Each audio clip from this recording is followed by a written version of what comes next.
I Canal Català Vallès Oriental ha començat aquesta setmana una sèrie d'entrevistes amb líders polítics i socials de la nostra comarca, del nostre territori, del Vallès Oriental, per valorar la temporada que ara acaba, marcada sobretot per la crisi econòmica i des de fa uns dies per la sentència de l'Estatut. Tot seguit, repassem el més destacat.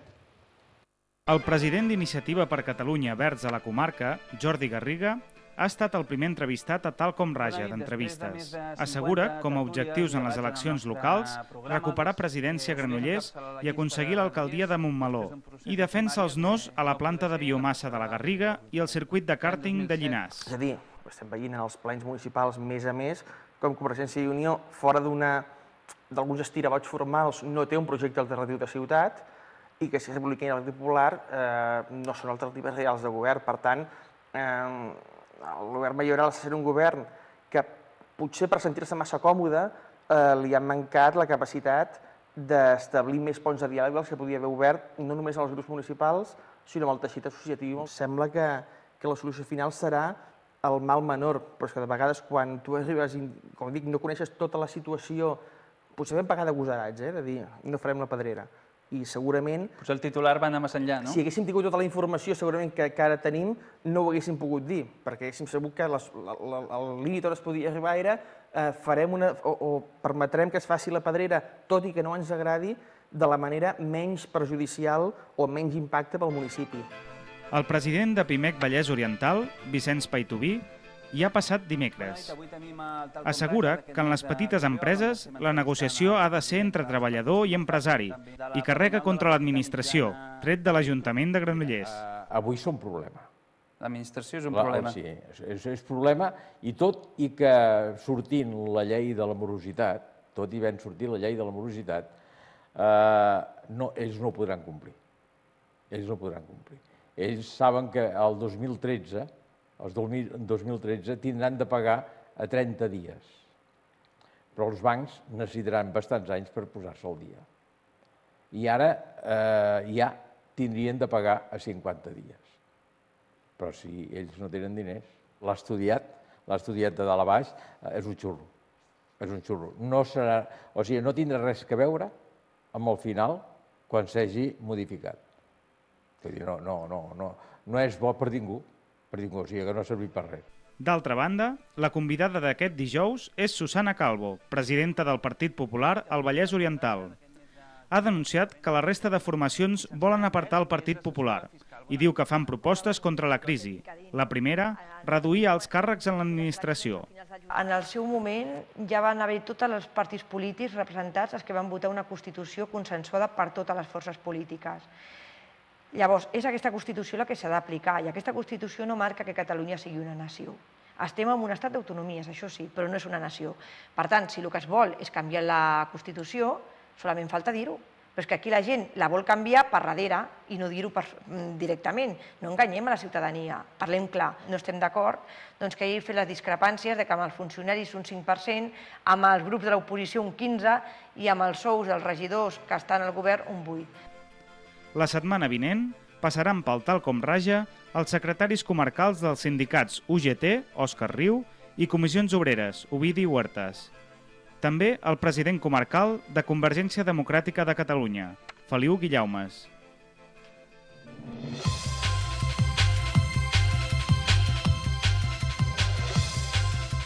El Consell de Governació, Jordi Ausàs, ha presentat aquest dilluns l'Ha Aixecat, un projecte que reuneix el conjunt dels equipaments cívics del país i que vol crear vincles i coordinar les seves activitats. La presentació ha servit també per reconèixer la tasca que fan les entitats del país. Entre aquest reconeixement hi ha hagut una entitat de la nostra comarca. La Fundació Privada Casino de Caldes és una de les primeres 80 entitats arreu de Catalunya que ja han sol·licitat formar part de la xarxa d'equipaments cívics de Catalunya. D'aquesta manera s'adhereixen a una filosofia d'intercanvi de coneixements i experiències entre diferents associacions d'arreu del territori. Sempre hem defensat, i així ho estem fent, que el nostre projecte és un projecte per compartir, és un projecte per intentar d'alguna manera cívicament donar en altres entitats i d'altres entitats rebren la part que correspongui. I estem molt contents perquè pensem que això donarà molta difusió. De fet, és aquesta necessitat de treballar conjuntament la que ha fet néixer el projecte de l'Aixecat. La Generalitat pretén així col·laborar i facilitar recursos al conjunt d'equipaments cívics del país. Es basa en coordinar, en cooperar, amb el respecte a cada titular de cada equipament, però buscant noves oportunitats, nous serveis, una millor gestió del conjunt dels equipaments cívics d'aquest país. El projecte servirà per cohesionar l'activitat que desenvolupen i millorar la qualitat dels seus serveis. Es busca també enfortir els vincles entre els equipaments, cosa que es farà a través d'una gran plataforma amb les noves tecnologies.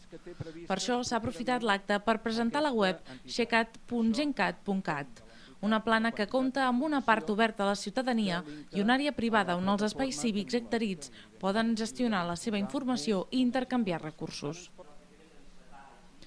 El conseller de Governació i Administracions Públiques, Jordi Ausàs, ha posat de manifest el caràcter associatiu i de voluntariat de Catalunya i ha assegurat que són l'ADN i la marca del país. A més, ha aprofitat per animar les entitats i organitzacions a adherir-se a aquesta iniciativa.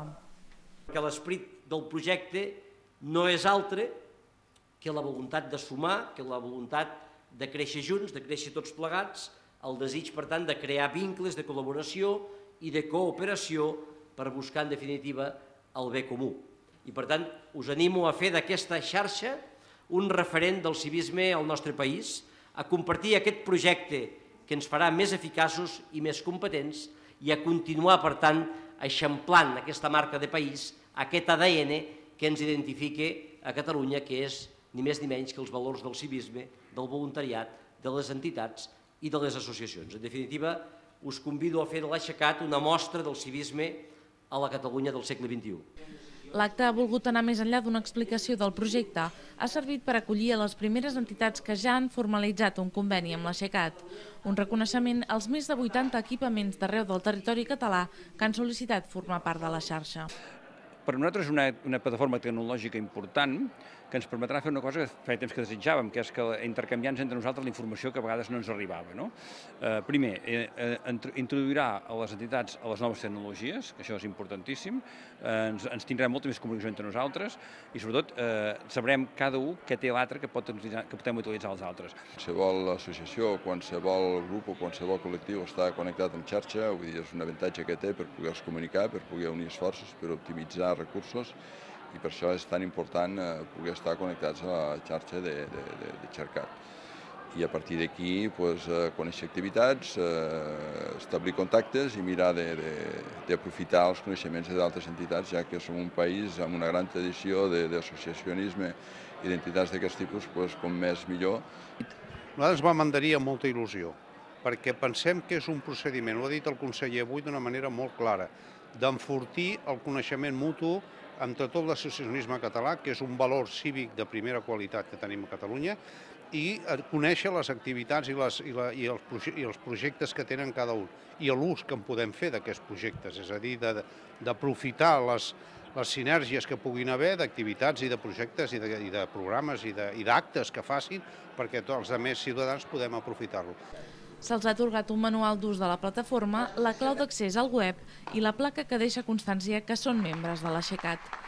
Segons Ausàs, s'enceta així una nova fase del projecte que ja fa 2 anys que ha començat a caminar.